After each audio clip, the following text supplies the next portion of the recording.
Presence గురించి మాట్లాడుతున్నాను. నేను వేరే పార్టీలను చూసిన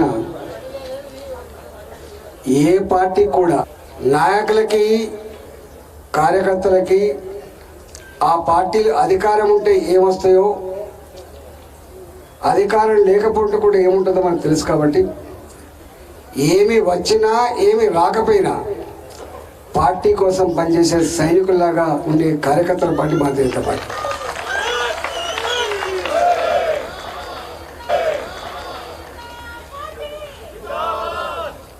ఎక్కడ ఒక పార్లమెంటు పరిధిలో ఇంతమంది నాయకులు కార్యకర్తలు ఉండే పార్టీ ఉండదు.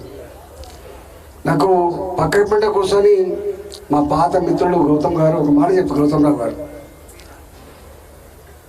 భారతీయ జనతా పార్టీ నరేంద్ర మోడీ గారు అధికారం లేకపోవడం వల్ల పదవులు రాకపోవచ్చు, కానీ ఒక్కడి మాత్రం ఇచ్చింది పార్టీ. గల్లెగిరేసి మా ప్రధానమంత్రి నరేంద్ర మోడీ గారు అని చెప్పుకునేటువంటి స్థాయికి తెచ్చింది. మీరు ఇళ్ళకు పోతున్నప్పుడు జనరల్గా వేరే పార్టీలకు పోతున్నప్పుడు ఎందుకు వచ్చినవా నువ్వు, ఏమి ఇచ్చినవా నువ్వు అనేటువంటి చీత్కారాలు ఉంటాయి. కానీ మనం కనుక ఇంటింటికి పోతే రాబిడ్డ తప్పకుండా మోడీ గారికి ఓటేస్తున్నటువంటి గౌరవాన్ని కట్టబెట్టాడు. భారతీయ జనతా పార్టీ కార్యకర్తలుగా, భారతీయ జనతా పార్టీ నాయకులుగా నాకు తెలిసి ఏ పార్టీ కూడా ప్రివిలేజ్ లేదు. ఏ పార్టీ నాయకులకు కార్యకర్తలకు అంత సత్తాతో ముందుకు పోయే ఆస్కారం లేదు. బాజాప్తా సత్తాతో అధికారంలో ఉండి ఇలా ఓటు అడిగితే మీకే పోబిడ్డ అనేటువంటి స్థాయికి తెచ్చిన నాయకుడు నరేంద్ర మోడీ గారు. అందుకే రేపు ఊళ్ళలో అంటున్నారు మాకు, అయ్యా మొన్నటి ఎన్నికలంటే అయిపోయినాయి బిడ్డ, ఇక ఏదో వేసిన బిడ్డ అయిపోయింది.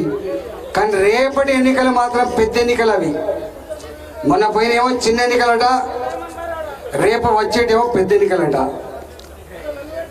మొన్నటిసారి ఏం జరిగిందో పోనీ, కానీ ఈసారి మాత్రం మా ఓటు నరేంద్ర మోడీ గారికే బిడ్డ అంటున్నారు. వాళ్ళు డిసైడ్ చేసుకున్నారు. వాళ్ళు కొంతమంది అంటున్నారు 8 వస్తాయా, 9 వస్తాయా, 10 వస్తాయా. భాజపా 17 సీట్లలో కొట్లాడగలిగే ఏకైక పార్టీ, సత్తా ఉన్న పార్టీ భారతీయ జనతా పార్టీ మాత్రమే. కొంతమంది అంటారు మీకు గిన్నె ఓట్లు వచ్చినాయి, గన్ని ఓట్లు వచ్చినాయి. 2018లో కూడా గట్లే మాట్లాడిను. నేను స్వయంగా కరీంనగర్ పార్లమెంటుకు ఆ పార్టీలో బాధ్యతగా ఉన్న 4,50,000 ఓట్లు ఆనాడు ఆ లెక్కలు, ఈ కాకి లెక్కలు రేపటి ఎన్నికలు చెల్లవు.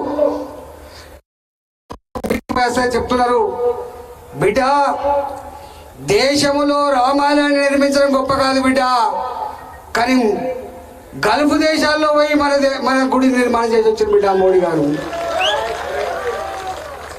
ఒకప్పుడు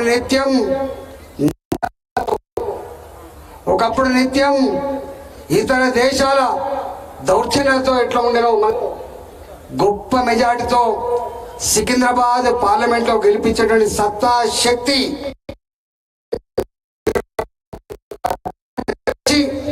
ఇవాళ భారతీయ జనతా పార్టీని గెలిపించడంలో గొప్ప కృషి చేయాలని చెప్పి మీ అందరు కోరుకుంటూ సెలవు తీసుకున్నా. జై తెలంగాణ, భారత్ మాతాకి, భారత్ మాతాకి.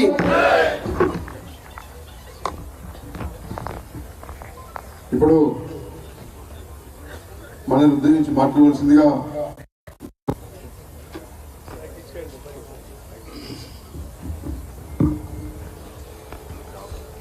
భారత్ మాతాకి చెప్పబడ్డారు అందరూ.